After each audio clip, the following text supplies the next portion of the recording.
প্রবাসে যারা আছেন, যারা ব্যাচেলর জীবন যাপন করছেন, যারা পরিবার যাদের সঙ্গে নাই এবং বিবাহিত, তারা তাদের যৌন চাহিদা চরিতার্থ করবার জন্য,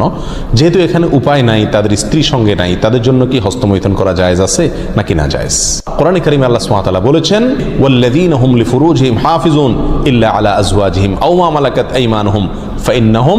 গায়রু মালুমিন ওয়া ফামান ইবতাগা ওয়ারাআ যালিক ফাউলাইকা হুমুল আদুন। তিনটি আয়াত আল্লাহ তাআলা বলেছেন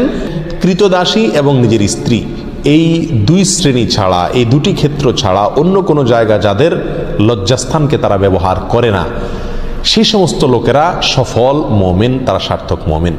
ফামানিবতাগা ওয়ারাআ যালিক, আল্লাহ বলেন এরপরে তৃতীয় আয়াতে, যারা এই দুটি ক্ষেত্র ছাড়া, স্ত্রী এবং কৃতদাসী, এই দুটি ক্ষেত্র ছাড়া অন্য যে কোনো ক্ষেত্রে তাদের যৌন চাহিদাকে চরিতার্থ করে মেটায়, আল্লাহ বলেন ফাউলাইকা হুমুল আদুন, তারা হলো সীমালঙ্ঘনকারী।